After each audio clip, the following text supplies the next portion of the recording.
네, 현재 우리 국민 중에 조상이 양반이 아닌 사람은 드물다. 조상이 그러니까 우리 국민들 이름 다 비슷하죠. 김, 이, 박, 최, 정, 심 그렇게 하고 뭐 대부분 그렇게 제자 이름으로 드물게 네 자나 두 자 이름이 있고 예.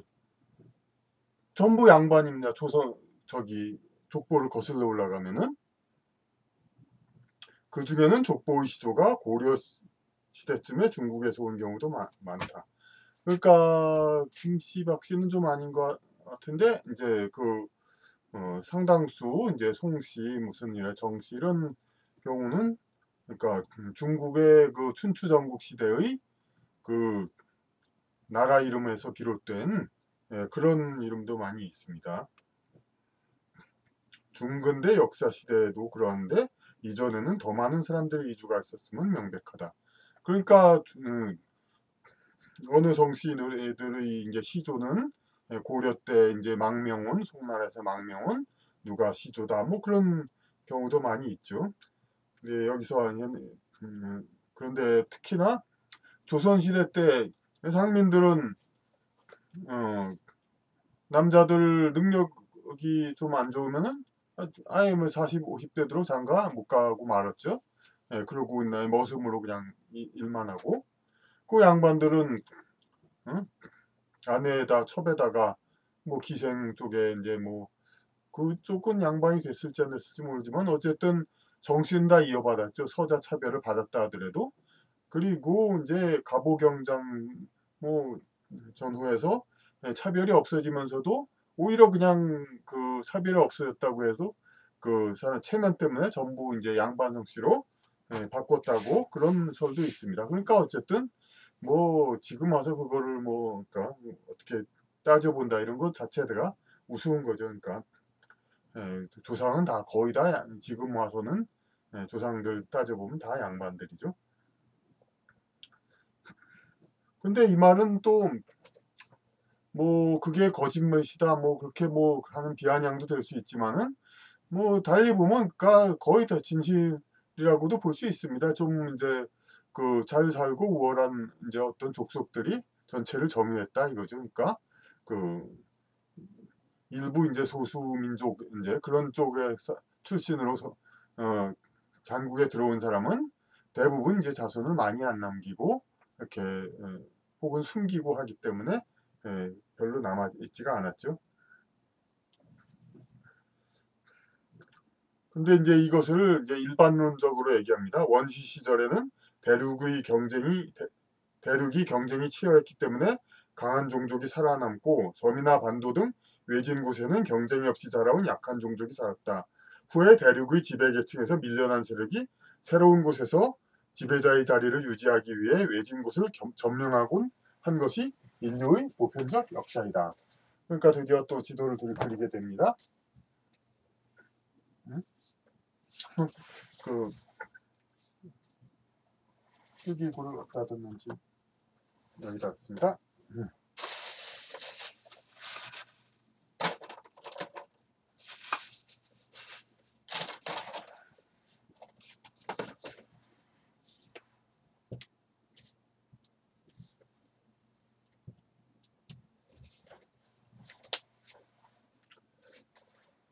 이쪽은 대륙은 경쟁이 치열하기 때문에 원래는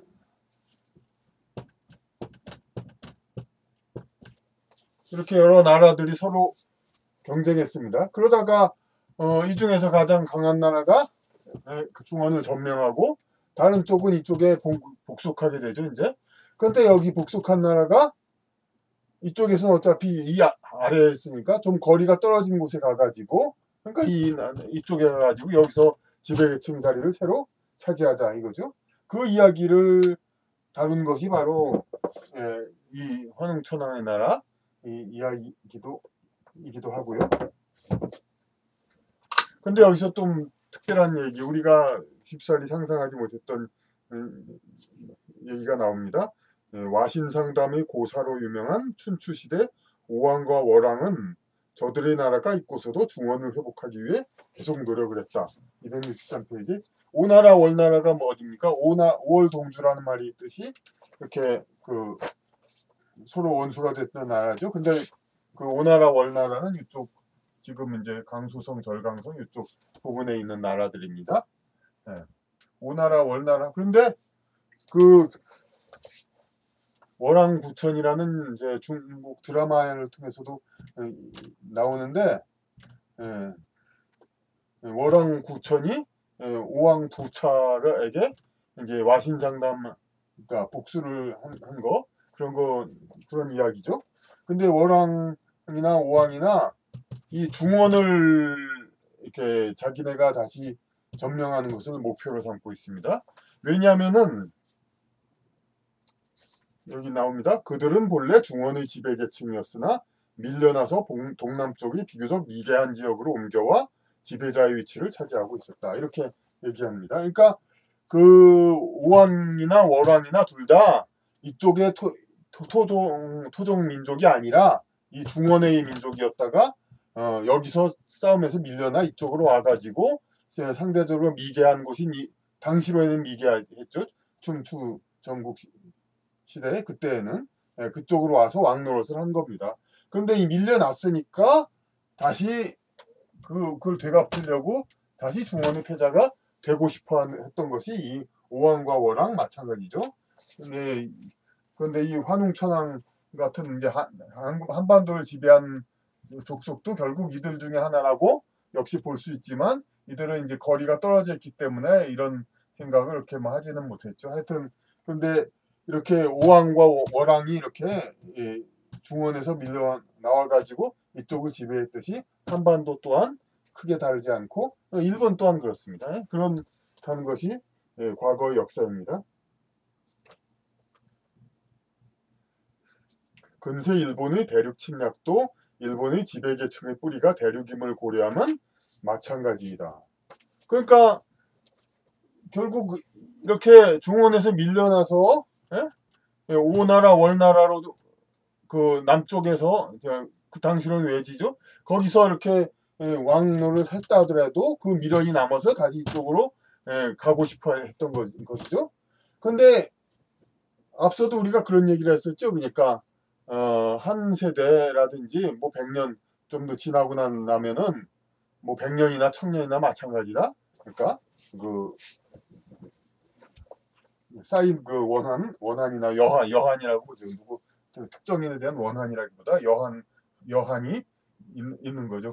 그러면은 여기서 이렇게 가길 원하듯이 1000년, 2000년을 보면 이 일본의 지배계층도 결국은 한국도 그렇고 이렇게 원래는 중원을 이제 완전히 차지하고 싶었지만은 그게 안 돼가지고 한국 그리고 일본으로 와가지고 일본의 토착 상대적으로 미개한 사람들을 지배하고 그렇게 해서 지금의 일본이 있죠. 그러니까 춘추 시대에 오나라 월나라가 중원을 도모하고 점령하고 싶어 하듯이 20세기 초에 일본에서 중원을 점령하고 싶어 하는 거, 중국을 점령하고 싶어 하는 건 똑같은 현상이죠. 그러니까 물론 임진왜란 때도 그랬습니다만은 그러니까 스케일이 컸다 뿐이지 이거 중국의 변방의 이제 나라들이 중원을 점유하고 싶어하는 욕망을 다 가지고 있던 거 그런 거나 이제 그 일본에서 중원을 갖고 싶어하는 그런 거나 똑같은 거죠. 그래서 원나라 때 한반도로 망명한 송의 사대부 계층은 현실적으로 직접 원을 치는 것은 역부족이었지만 고려 말 친명적 정권인 조선의 건국을 도왔다. 그러니까 이 춘추전국 시대 말고 원나라 때, 그러니까 송의 사대부 계층이 있다가 원나라 때 망명을 했죠. 한반도 고려로. 근데 여기도 마치 아까 이런 대로라면 이걸 다시 치면은 되겠지만은 세력 면에서 이제 직접 군대로서의 치기에는 그 송나라의 사대부 계층에 불과하니까. 하지만 여기서도 비슷한 현상이 일어난 것이 그 고려 말 친명 정권인 조선의 건국을 도왔다. 그러니까 친명, 원하고 명나라가 있지만은, 예, 그다음 고려 말에 친명을 할 것인가 친원을 할 것인가 이렇게 논란이 많았지만은 결국 친명을 타가 승리해가지고 새로이 조선을 건국하도록 했는데 그 건국에 많이 도와준 쪽이 또 예, 원나라 사대부 계층이다 이거죠. 그러니까 결국은 변방으로 밀려나서 도로 중원을 도모하고 싶어하는 그런 거는 여기서도 마찬가지 현상입니다. 조선 후기에 명이 망한 뒤에도 내부적으로는 명의 연호를 유지하다가 그렇죠. 이제 조선 근데 다시 조선은 500년을 계속됐지만 명은 300년밖에 250년이나 300년 정도밖에 안 갔죠. 그러니까 결국 조선 중기에 바뀌니까 그 다음에 청나라가 됐죠. 이제 청나라가 됐는데 명이 망한 뒤 그런데 청나라는 이제 아시다시피 조선에서 그러니까 이 오랑캐나라라고 속으로는 이제 멸시했죠. 그렇지만 힘 때문에 어쩔 수 없지만 내부적으로는 명의 연호를 유지하고 왜냐하면 이것은 명에 대한 사대부 뭐 굴종 그게 아니라 명과 동질성 때문에 우리가 그 동질성 오랑캐의 침략으로 중원이 비록 점령당했지만은 자기들이 그 무사민족의 뿌리는 건 계속 이어진다 그런 뜻이 있는 것입니다. 명의 영호를 유지하다가 청이 쇠약하자. 이제 조선 말기 다시 청나라도 쇠약해지니까 대당제국, 대명제국 등과 같은 의미인 대한제국을 건국하여 중원에 대한 미련을 놓지 않았다. 그러니까 우리가 대한민국 말을 하지만 이제 그 의미를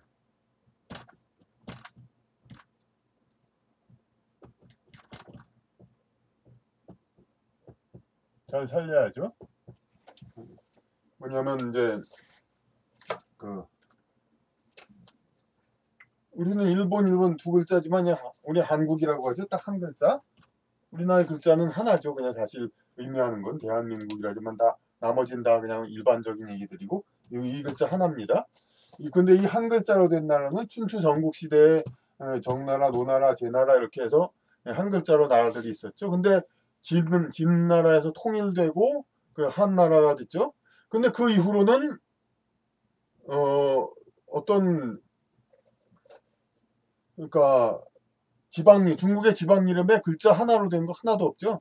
그러니까 황제의 나라 이외에는 글자 하나로는 할 수 없다. 이게 물문율 이제 실제로 그렇게 했는지 그렇게 해서 물론 신라, 고려, 일본 이렇게 다 하고 이쪽도 다 중국 지방 이름도 전부 두 글자 이상이죠. 그러니까 한 글자 이상은 신성한 그 천자의 나라라는 뜻입니다. 그러니까 그래서 송, 원, 명, 청 이렇게 계속 이어왔죠. 그런데 감히 여기서 이제 그 저기 한 글자 이름을 쓴 겁니다. 이제 청나라가 약해졌으니까 이제 겁날 거 없다. 우리도 이제 제국이다. 그러면서 이제 한 글자 이름을 감히 쓴 것입니다. 그러면서 이게 한이라고 쓴 게 이제 덕수궁 앞에 대안문이 있죠. 덕수궁 앞에는 지워야겠네. 덕수궁 앞에는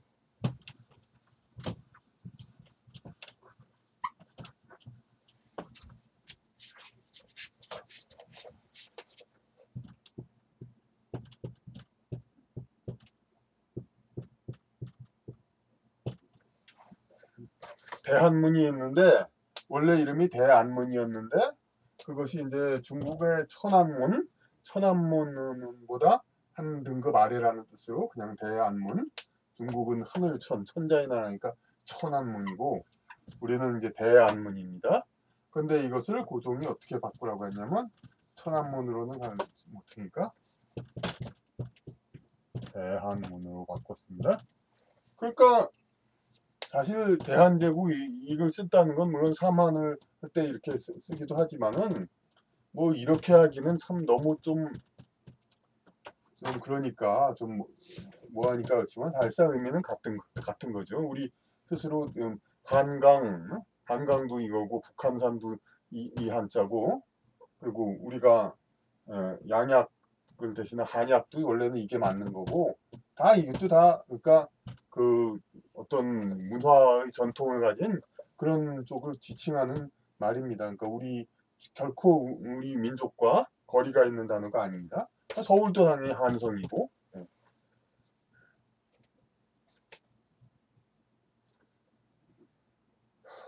이렇게 해서 청이 쇠약하자 대당제국, 대명제국 등과 같은 의미의 대한제국을 건국하여 중원에 대한 미련을 놓지 않았다. 이렇게 한국도 비록 무력 침략은 안 했지만은 중원에 대한 미련 그거는 다 똑같다 이거죠. 한국, 일본 혹은 이제 옛날에 오나라, 월나라나 전부 중원은 영원한 고향이죠. 그러니까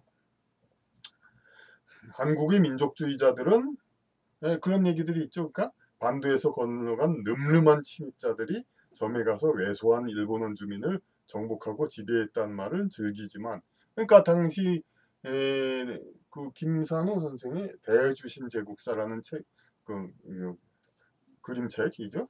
거기에도 그 그런 얘기들이 많이 났죠. 일본에 가가지고 일본의 좀 왜소한 원주민들을 학살하고 이렇게 그런 죄를 지었다는, 그러면서 점령하고 나라를 세웠다는 그런 얘기들이 많이 나와 있습니다. 거기에도. 그런데 이제 그건 맞습니다. 한국에서 넘어간 사람들이 체력적으로 더 우월하고 그랬기 때문에 문화적으로도 그렇고. 그러나 역시 또 한국도 뭐 어차피 이 한반도 북쪽은 이제 만주 추운 곳이고 인구 밀도가 희박한 곳이라서 그쪽 한반도 역시 약간의 격리된 곳입니다. 그러니까 그래서 한반도도 그보다 더 먼저 얘기지만은 역시 그보다 먼저 한국의 토착민을 대륙 출신 와서 지배했던 일에 대해서는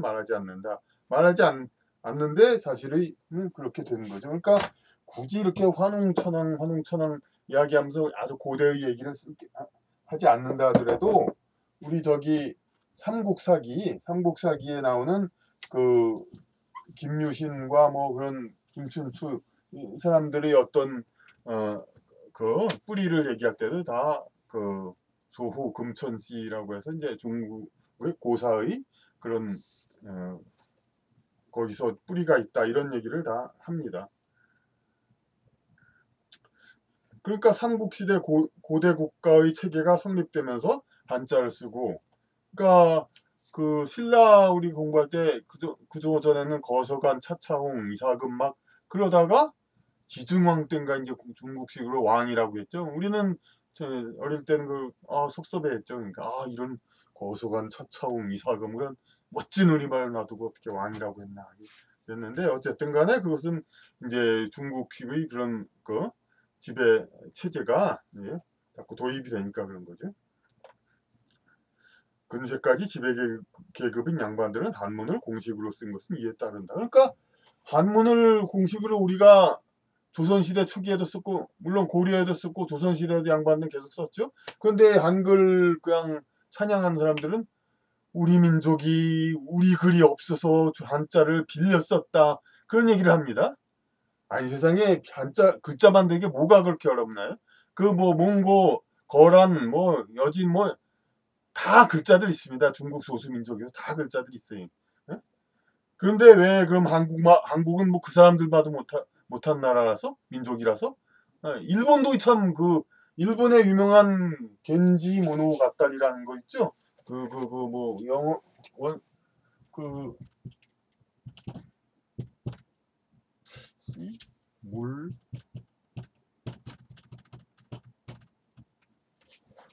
뭐 원시무로 그러니까 뭐 그렇게 쓰는데 그 아주 그냥 여자가 쓴 아주 오래된 아주 궁중 뭐 그냥 뭐 엄청난 소설이라고 하는데 한 몇 권짜리죠.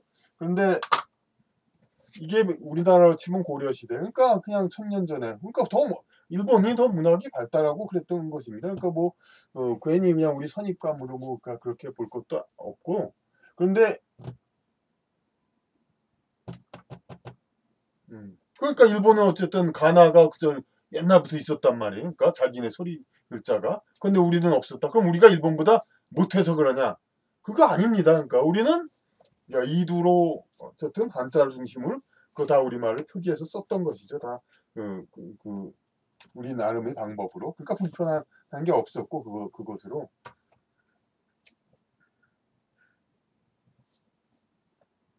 그러니까 무슨 얘기냐면은 한자를 써도 우리가 불편함은 없었다. 고려와 조선 때까지. 그렇다는 얘기는 고려 조선의 주된 민족이 한문을 쓰던 민족들이었다. 그런 뭐 주된 것까지는 아니지만 어쨌든 지배계층과 그 주류를 이루는 민족들이 그랬다는 거죠.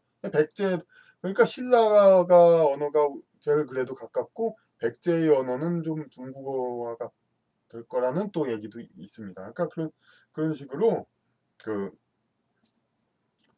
어, 신라, 고려, 조선 이어서 계속 이제 한자를 쓰는 사람들이 한문을 쓰는 사람들 그런 한문을 쓰는 사람들이 한반도에 와서 살았기 때문에 한자를 쓰는 게 된 거지.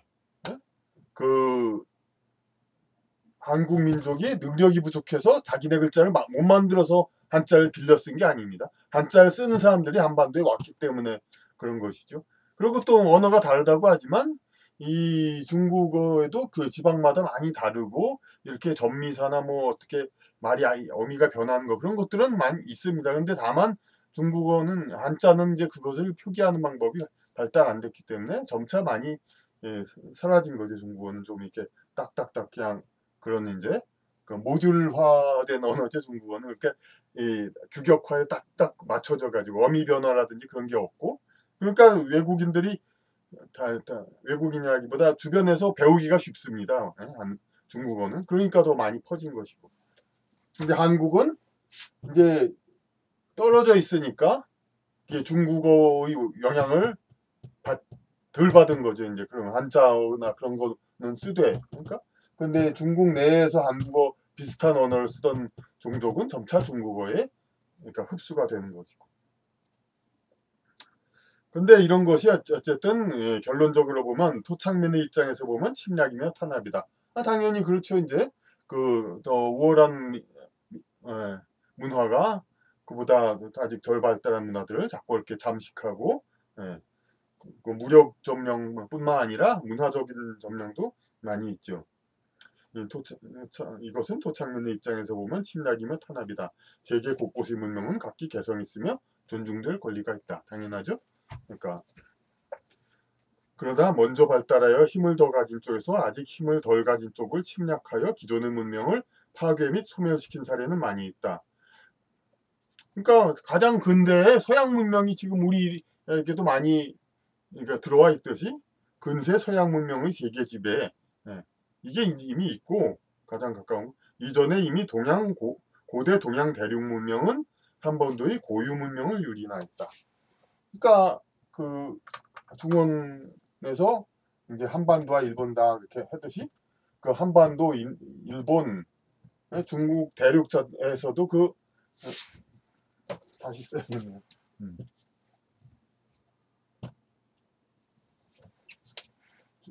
중원 말고 그러니까 이 중원 문화 요게 있은 다음에 변방 문화들은 다 이렇게 흡수가 되었던 겁니다. 이제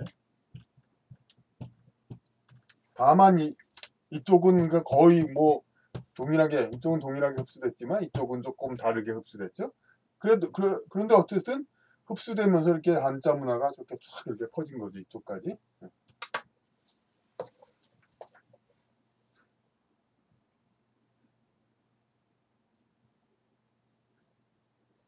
고대 동양 대륙 문명은 한반도의 고유 문명을 유린하였다. 뭐 물론 또 이제 아직 그 문화생활을 하지 못하는 이제 불쌍한 민족에게 가르쳤다. 뭐 그렇게 할 수 있지만은 어쨌든 간에 문화사적으로는 이 고대 여기의 고유 문명 좀 미개하지만 많이 이제 소멸됐으니까 이 대륙 문명에 의해서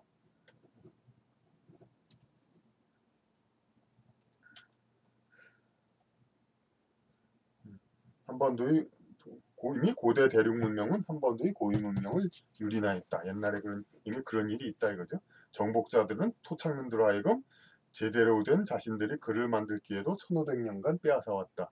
그러니까 한자를 쓰는 사람들이 이쪽에 와서 주류로 문화적인 중심을 하고 있으니까 아주 지배계층은 물론이고 사실 뭐 중인 이제 뭐 50% 50%가 설령 안 되더라도 3, 40%라도 이쪽에 그냥 중심적인 파워를 다 갖고 있으니까 이 사람들이 그 한자 위주의 지식 문명을 한단 말이에요. 그러다 보니까 별도의 어떤 글자, 이 나라에만, 이 땅에만 맞는 별도의 글자를 만들 생각 자체를 별로 안 했던 거죠, 이제. 그 필요가 별로 없으니까. 왜냐면, 글은 주로 지식과 그 높은 차원의 그 의미 전달을 하는 거지. 야, 뭐 간단한 말들, 그러니까 그냥 말로도 표현할 수 있는 그런 것들을 굳이 글로 써서 이제 그런 필요성이 그렇게 많지가 않죠. 물론 이제 나중에 재판을 할 때 훈민정음의 목적도 그렇지만 재판을 할 때 아무리 무식한 사람도 진술서를 써야 되고 그러니까 이제 나중에 필요성이 생겼지만은 원칙적으로는 그가 글자는 좀 차원 높은 그런 지식을 교류할 때 쓰는 거지 무슨 일상적인 그런 걸로 할 때 뭐 그걸 굳이 글자가 필요하다고 그게 인정되진 않으니까 그러니까 이제 글자가 아예 만들지 생각도 없이 1500년 지나간 거죠. 그리고 다시 또 이 환웅천왕 얘기를 또 자꾸 하네요. 이때는 환웅천왕 얘기의 나라가 출판이 안 됐기 때문에 제가 이제 이 이야기를 자꾸 이제 아직 전달이 안 됐으니까 자꾸 얘기하고 싶은 그런 생각 때문에 그랬습니다. 이거는 저기 그 2012년 이거는 바로 2018년 물론 쓰기는 이게 더 먼저 쓴 책입니다만은 2008년에 썼는데 이거는 10년 지나서 출판됐고 이거는 2012년 그때 그냥 출판된 겁니다.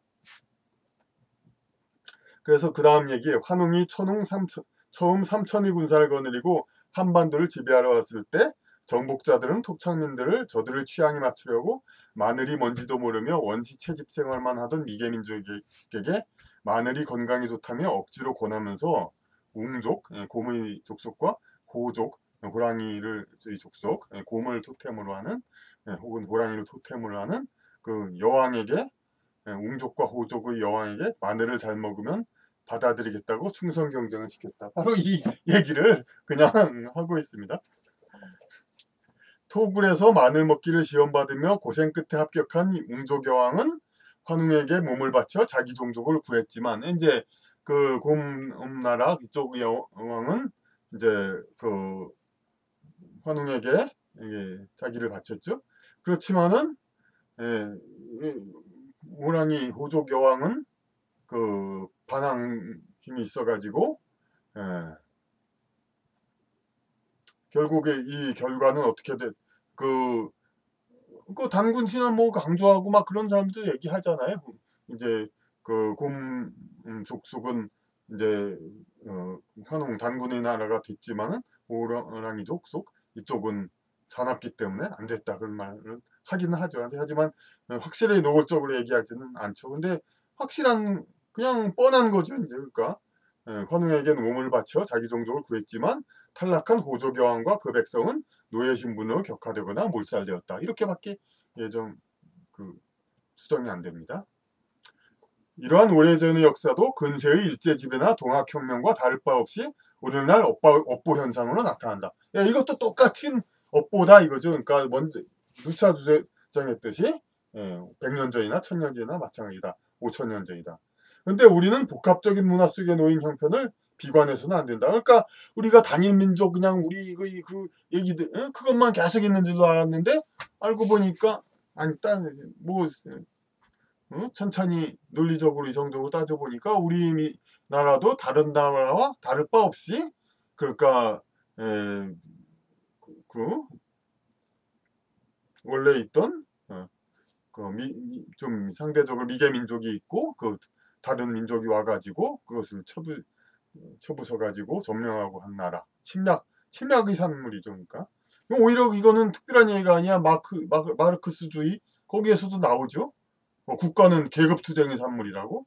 그걸 배우는 분들이 왜 마르크시즘은 잘 알면서 왜 국가는 뭐 단일 민족 하면서 현실을 감추려고 하는지 모르겠습니다. 우리는 복합적인 문화 속에 놓인 형편을 비관해서는 안 된다. 오히려 다양한 혼합으로 인한 시너지를 창출하는 기회가 되는 것이다. 오히려 이런 가장 대표적인 나라가 앞으로 나온 뭐냐면은 대륙에서 건너온 민족이 원주민을 정복하여 세워진 국가인 영국과 미국은 유럽 대륙보다 더한 번영을 누려왔으며 지금도 이어지고 있다. 이제 유럽 대륙이 있지만 유럽 대륙 같은 곳이 바로 이런 곳이죠. 중원 같은, 그러니까 원래 민족들, 원래 문화 민족들에 많이 있었던 대륙에서 아주 고대에는 대륙에서 서로 경쟁을 치열했으니까 그러다가 이제 게르만 민족 이동을 깨어나가지고 그때 중흥세기부터 이제 그 게르만 민족 그런 사람들이 많이 점령을 했죠. 그런데 그 사람들이 유럽 대륙에서 이렇게 경쟁을 하다가 거기서 한계를 느끼니까 이 영국이라는 섬, 거기까지는 안 그래도 되겠죠. 영국이라는 섬으로 가가지고 거기 점령했죠. 그러니까 여기는 한반도지만 이 영국적인 섬. 근데 영국은 그 아시다시피 그러니까 영국이 스코틀랜드, 웨일즈, 잉글랜드인데 잉글랜드란 곳은 바로 그 섬의 토종인들이 아니라 스칸다나비아에서 온 그런 사람들이 점령한 그런 지역이죠, 대부분. 그러니까 이 영국의 가장 영문학의 고전에 가장 오래된 베오울프도 이게 베오울프 원전 읽어보면은 그 무대가 어디냐면은 그 영국 섬이 아닙니다. 스칸다나비아 반도입니다. 그러니까 그 사람들의 얘기가 영국의 가장 오래된 고전이 됩니다. 스칸다나비아. 그러니까 거기서 온 사람들, 우리가 다 알다시피 스칸다나비아 사람들이 대부분 뭐 등치 그런 게 좋고 이제 싸움을 잘하죠. 바이킹 그런 사람들도 있듯이. 그러니까 그 사람들이 영국에 와서 점령해서 잉글랜드를 만들었죠. 잉글랜드도 물론 토종인들이 있겠지만은 그 사람들은 죽거나 그 웨일즈라는 나라 자체가 그 키가 작은 종족이라고 그러고 웨일즈 사람들이 물론 웨일즈 토종도 있지만 웨일즈라는 지방 영국 약간 서쪽에 영국 섬에 그 앵글로족 섹슨족한테 쫓겨가지고 온 사람들. 그러니까 웨일즈란 지방에 하도 얘기하니까 그림 그려야겠네요. 근데 영국은 진짜 참 그리기 어렵습니다. 잘 모르니까.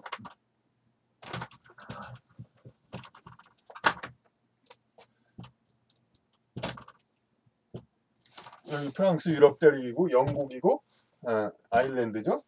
근데 이쪽에 스칸다나비아 이쪽에서 온 사람들이 이렇게 와서 점령을 했고 그게 앵글로 섹슨 뭐 되고 그리고 또 일단 이 얘기부터 하고요. 이렇게 해가지고 여기 토종 민족들이 많이 이게 밀려나가지고 이쪽이 웨일즈입니다. 그러니까 웨일즈. 그래서 그 웨일즈 사람들이 키가 작고 그런데 이쪽에 꼭 이쪽 지방이 토종이라는 게 아니라 이쪽에 살던 사람들도 결국 웨일즈로 쫓겨갔다는 거죠. 이쪽까지는 이제 이 사람들이 점령을 안 했으니까. 그리고 스코틀랜드도 이제 이제 이쪽이 점령을 했는데 뭐 역사는 더 자세히 봐야겠습니다만 어쨌든 간에 이제 잉글랜드에 복속을 했는데 아마도 이제 이쪽에서도 지배계층 그런 사람들은 이쪽에서 온 사람들이겠죠. 이제 다만 이런 그 대부분의 민족이 이제 원래 있던 사람들. 근데 영국은 또 그 노르만 정복이라고 해서 이제 그 훨씬 후에 또 이게 노르만 이쪽에서 또 왔죠. 그래서 앵글로 쪽들 이겨가지고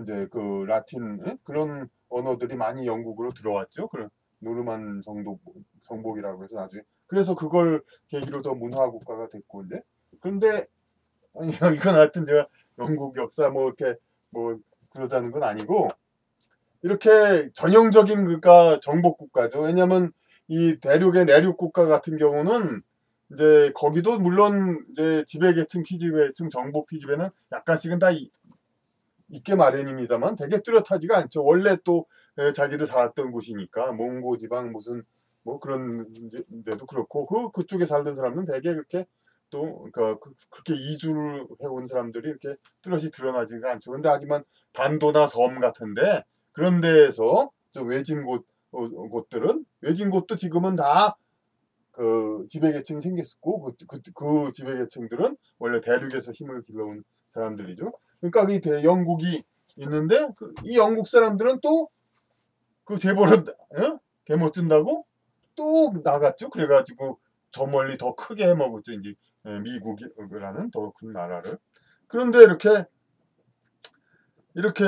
세워진 나라, 대륙에서 건너온 민족이 원주민을 정복하여 세워진 국가인 영국과 미국. 뭐 미국 더 설명 안 해도 마찬가지죠. 이게 거기가 이제 유럽 대륙보다 더한 번영을 누려왔으며 지금도 이어지고 있다. 그런 복합적인 문화, 그런 나라들이 더 결국 더 번영했다는 겁니다. 근데 한국은 왜 그러냐? 일본. 근데 이제 그게 있죠. 아무래도 또 한국, 일본은 사이즈 자체가 중국 대륙보다 훨씬 작죠. 그런 면도 있으니까 유럽은 이제 이쪽에 이렇게 가가지고 영국 하나만 된 게 아니라 그 뒤로 이제 미국이 만들어지고 했으니까. 대한민국은 갈등 해소를 위해 기존의 다민족 사회를 솔직히 인정해야 한다. 그러니까 원래 뿌리가 다르고 종족이 달라서 이렇게 싸우고 티격대고 여당 야당 그러는 거지. 무슨 이념, 무슨 뭐 지금 와서 그러니까 무슨 상대적으로 진보 정당을 가다가 뭐 공산주의니 사회주의 하면 웃음거리만 되죠.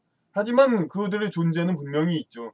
그거는 이념이 아니라 어떤 그 대한민국에 대한 국가관 자체가 좀 다르고 그렇기 때문에 생기는 겁니다. 이제 서로 각자의 입장이 다르니까.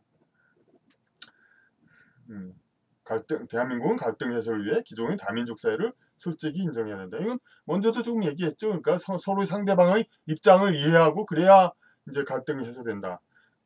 그런 거죠. 근데 다 단일 민족으로 다 똑같이 하면 자기와 생각이 다른 사람을 그냥 원수, 그냥 민족 반역자, 뭐 토착 왜구, 뭐 그런 식으로 막 매도를 하고 그러죠. 물론 근래 다문화 사회로 이양을 강조하는 쪽도 있으나 근데 사실 다문화 그런 얘기는 하죠. 단일 민족이 아니라 이젠 다문화 사회다. 근데 이건 좀 차원이 다릅니다. 이 사람들은. 왜냐하면은 이들은 오히려 국내의 기존의 다문화에 대해서는 부정하고 그러니까 기존의 우리나라가 다민족 국가라는 건 부정하고 오히려 그렇게 하죠. 여태까지는 단일 민족이었지만 앞으로는 아니다.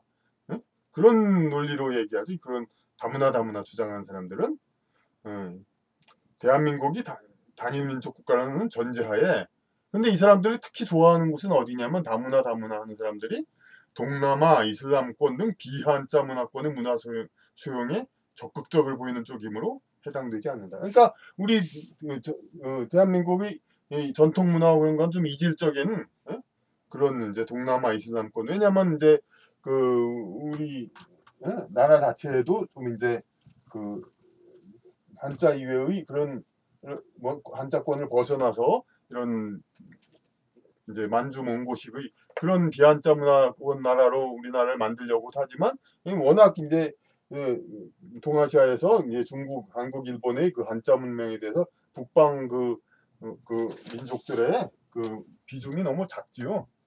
그러니까 이들만은 역부족이기 때문에 대한민국을 비한자 문화권 국가로 만들기 위해서는 물론 서양의 세력들을 그걸 이제 그 신봉함으로써 그러니까 그 영향도 크죠. 예. 그렇게 해서 한자 문화권을 벗어나려는 그러한 노력도 많이 있습니다. 그러니까 2차 대전 패전 때 그 약속이 한국과 일본 그땐 대일본 제국으로 똑같았으니까 미국이 이제 한자를 폐지하고 공용어를 영어로 하라는 건데 일본은 그것을 이제 읍소해가지고 면제를 받았지만 한국은 계속 그 방향으로 나가고 있죠. 특히 MB 정부 때 이제 아주 그냥 뭐 잡지와 그냥 모든 그 벽화종 간판 모두 영어로 되고 완전히 그러니까 2차 대전 패전에 따른 미국 독소 그걸 진행되고 있습니다. 그러니까 그런데 그것만으로는 이제 또 아무리 그걸 바꿔도 국민 전체를 이렇게 바꾸기는 힘들단 말이에요. 그러다 보니까 이제 또 자꾸 이제 그 비한자 문화권, 동남아 이슬람 그쪽을 많이 이제 끌어들이려고 하죠. 그러니까 다문화에서 그래가지고 이게 그 어떤 공용어는 이제 영어로 하든지 어떻게 인도나 그런 데처럼 이제 그런 상황이 되면은 필리핀이나 인도처럼 그렇게 영어를 공용어로 쓸 수밖에 없게 돼 있죠.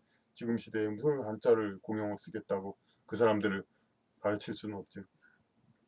민주화 이후에도 이어지고 있는 사회 갈등의 원인은 정부의 실정 탓도 아니고 이념의 문제도 아니다.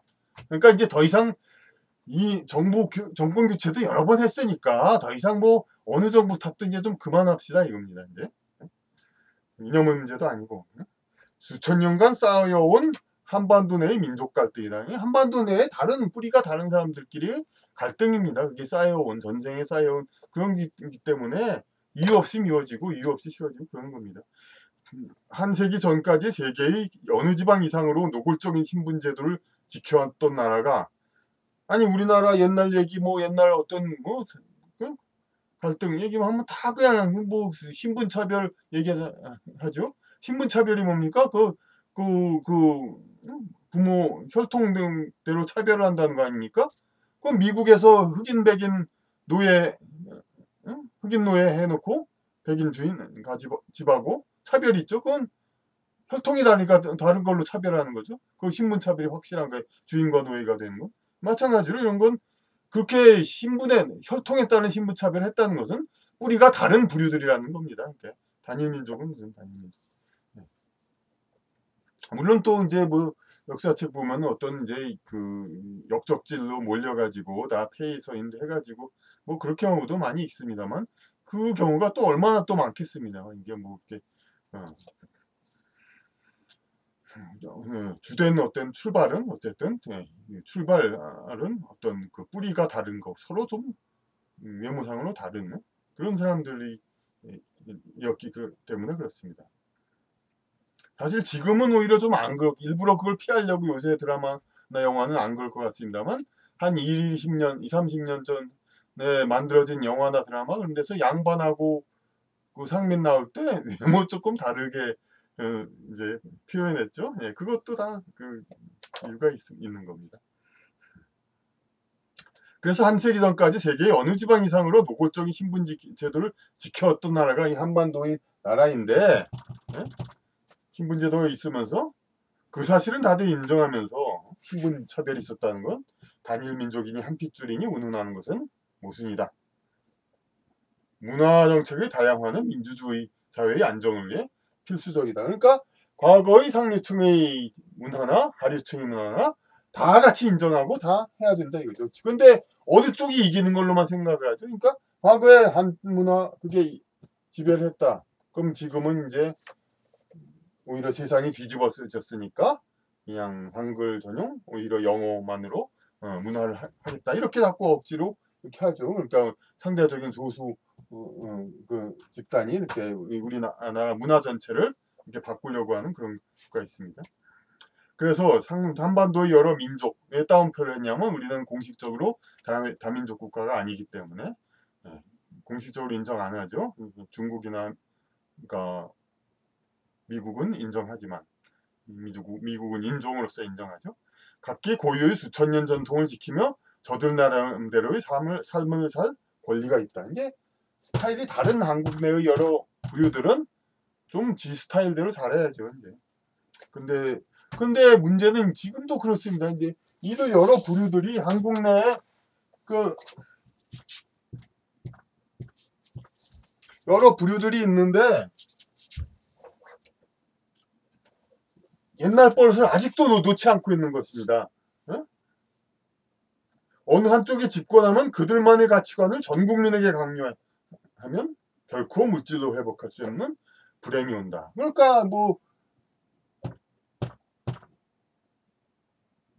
이쪽 사람 기질이 다 다른데 지금 다 자꾸 그냥 무슨 그런 거 이제 무슨 자유로운 학업 성적에 매이지 않는 이런 거를 보급하려고 하는 것도 이제 어떤 유목민 기질의 좀 자유분방한 기질을 찾는 사람은 그런 어떤 이제 어리거나 청소년 시절에 그냥 좀 꼭 거의 갇혀서 그냥 책 공부하는 것보다는 자율학습 그거 위주의 학교를 다니고 싶어합니다. 유목민 벌판을 자유롭게 뛰어다녔으니까 당연히 그 사람들은 그런 학교를 해야죠. 근데 그런 학교를 그러니까 실질적으로 만들면 그 학교를 지원하고 그런 민족성을 가진 사람은 그런 학교에 지원하고 그러면 되는 건데 현실적으로 그런 이제 자율스러운 분방한 학교를 다니면은 입시에 좀 불리하니까 사람들이 안 간단 말이에요. 그리고 자신이 또 중국에서 소수민족이 10%도 안 되듯이 그런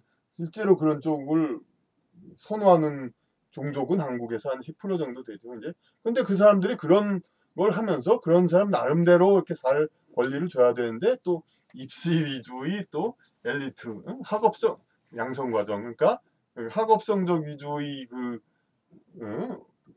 엘리트 양성 과정에서는 그들이 불리할 수밖에 없기 때문에 이 자율적인 학교를 널리 세워도 이걸 떳떳하게 모집을 안 하고 뭐 아무데나 해서 추첨으로 원하지 않는 사람도 그 지역에 세우면 글로 가게 한다든가 그런 것은 좀 억지스러운 그걸 좀 하고 있죠. 그러니까 이런 것이 없이 정말 진짜 왜 그런 걸 좋아하고 왜 그런 게 있나 이런 거에 대해서 좀 솔직히 얘기하고 솔직히 선택하고 뭐 그런 거에 또 나라 지체에 그러면 그런 과정을 거친 사람도 나름대로 인정을 받게 그렇게 다 하면 되는 겁니다.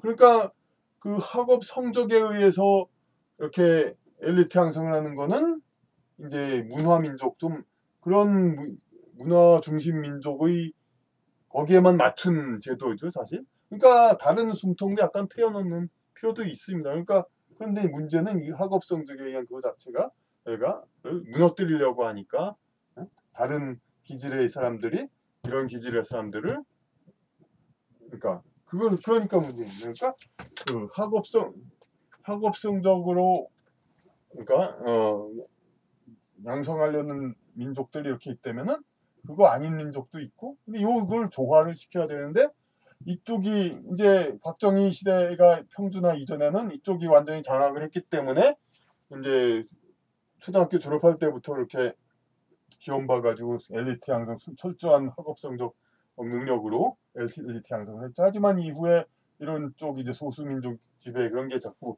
강해져가지고 박정희도 아마 그런 일종이라고 봅니다. 그렇게 해가지고 이렇게 비학업성적으로 이제 사회적인 엘리트 그걸 하려는 그런 거를 더 많이 만들고 있죠. 심지어 그 대학 자체도 엘리트를 선발 과정에는 대학 자체도 이제 어떤 시험을 보지 않는 여러 가지 그 사정관 뭐 기타 등등 이제 결국은 부모라는 이런 다른 방법이죠. 그런 것들이 자꾸 생겨나는 것이 바로 이렇게 이 학업 성적으로 그러니까만 따지면 좀 불리한 민족들이 자기들도 사회적 상류층에 가야 되는데 그것이 참 불리하니까 그렇게 자꾸 편법을 쓰게 되는 겁니다. 그러니까 여러 가지 이 사람들이 편법을 상류층으로 올라가는 건 이제 연예인들한테 뭐 그냥 종로 삼가 가면 송혜 씨한테 그냥 송혜 선생하면서 아직 살아있는 사람을 그냥 이렇게 막 동상 세우고 여느 무슨 민족을 구한 영웅이상으로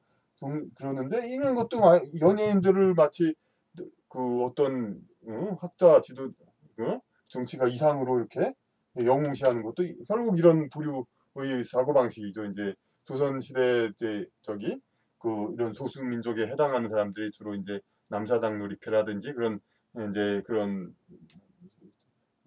뭐 속칭 말로 딴따라 그런 쪽에 많이 종사했으니까 그런 사람들을 이제 지금 와서는 더 많이 사회적으로 올리려고 그런 이 생각을 많이 하고 있는 겁니다. 그러니까 이런 것들을 참 타협해야 되는데 서로 이렇게 자기들의 생각, 자기들의 스타일만 전부 고집하니까 그러니까 이렇게 여기서 100% 비교적 다수라고 해서 이게 100% 하는 것도 옳은 건 아니고 그러니까 좀 무너졌고 그렇다고 여기가 이런 가치관이 전체를 지배해도 그건 더욱더 안 되죠 사실 솔직히.